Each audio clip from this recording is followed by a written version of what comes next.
بسم اللہ الرحمن الرحیم۔ السلام علیکم، میں ہوں آپ کا ہوسٹ عبدالقیوم۔ آج ہم بات کریں گے دھان کی پنیری کھیت میں کس طرح منتقل کرنی ہے اور کس طرح کرنی ہے، اس کا کیا طریقہ کار ہوگا، یہ میں آج آپ کو اس ویڈیو میں بتاؤں گا۔ کھیت میں سب سے پہلے ایک مرتبہ خشک ہل چلائیں تاکہ کدو کرتے وقت زمین جلد اور اچھی طرح تیار ہو جائے۔ پنیری منتقل کرنے سے 10 دن پہلے کھیت میں پانی کھڑا رکھیں اور پھر کدو کریں۔ پانی کی کمی کی صورت میں 5 دن تک اور زیادہ کمی کی صورت میں 3 دن تک پانی کھڑا رکھیں اور کدو کریں۔ کدو کرتے وقت آخری سہاگے کے نیچے کھاد کی سفارش کردہ مقدار بھی ڈال دیں۔ کدو کرنے کے اگلے دن پنیری منتقل کر دیں۔ کلر سے پاک وہ علاقے جہاں بھاری چکنی زمین اور وافر پانی دستیاب ہو، وہاں کدو کرنے سے پہلے ایک دفعہ مٹی پلٹنے والا ہل چلائیں۔ اس سے دھان کی پیداوار میں اضافہ ہو سکتا ہے۔ یا وہ علاقے جہاں پر سیم تھور والی زمینوں کی آباد کاری کے دوران پلٹنے والا ہل ہرگز نہ چلائیں۔ کلراٹھی زمینوں میں کدو بالکل نہ کریں کیونکہ اس سے نمکیات نیچے نہیں جائے گی۔ جن کھیتوں میں پانی کھڑا نہیں ہوتا وہاں زمین کی تیاری خشک طریقے سے حل کریں۔ عام طور پر آج کل ہر ذمہ دار زمین کی تیاری ہل اور سواگے کے ساتھ کرتے ہیں، مگر اب اس کے لیے روٹاویٹر کا استعمال بھی کافی حد تک ہو چکا ہے۔ اگر ممکن ہو اس مقصد کے لیے روٹاویٹر ہی استعمال کریں۔ یہ روٹاویٹر خاص طور پر کدو کرنے کے لیے ہی استعمال بنایا گیا ہے۔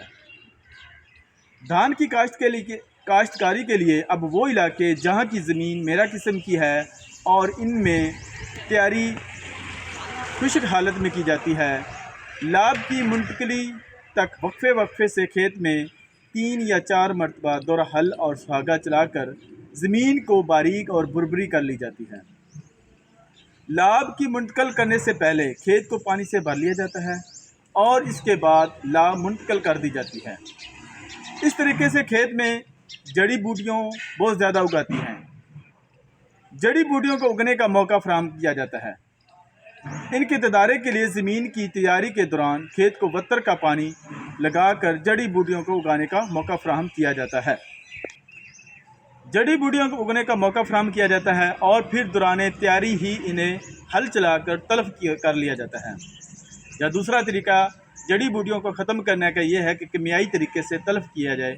اگاؤ اثر کرنے والی جڑی بوٹی مار زہر کا استعمال کیا جاتا ہے۔ اب بات کریں گے پنیری کو اکھاڑنے سے کس طرح کھیت میں لے کے جانا ہے۔ پنیری اکھاڑنے سے 1-2 روز پہلے پنیری کو پانی لگا دیں تاکہ زمین نرم ہو جائے اور اکھاڑتے وقت پودے نہ ٹوٹ جائیں۔ لاب اکھاڑتے وقت جھلسے ہوئے اور سنڈی سے متاثرہ پودے تلف کر دیے جائیں۔ پودوں کا باہمی فاصلہ ایک پودے سے دوسرے پودے تک 9 انچ کا کم از کم ہونا چاہیے اور خشک کریں اور کوشش کریں کہ ہر سوراخ میں کم از کم 2 پودے لگائیں۔ لاب کی منتقلی تقریباً 1.5 انچ گہرے پانی میں کریں۔ پہلے ہفتے میں پانی کی گہرائی 1.5 انچ رکھیں، پھر آہستہ آہستہ 3 انچ تک کر دی جائے، لیکن اس سے زیادہ ہرگز نہ ہی کریں ورنہ پودے شاخیں کم بنائیں گے اور پیداوار میں بھی کافی کمی ہو سکتی ہے۔ اگر اس دوران کچھ ناگے رہ جائیں تو لاب کی منتقلی کے بعد 10 دن کے اندر ان ناگوں کو پر کر لیا جاتا ہے۔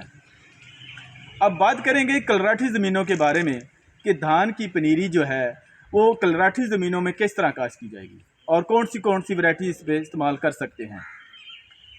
کلر کے خلاف قوت مدافعت رکھنے والی اقسام نیاب ایرین 9، KS 282، نیاب 213 شاخیں، شہین باسمتی، الخالد رائس کاشت کریں۔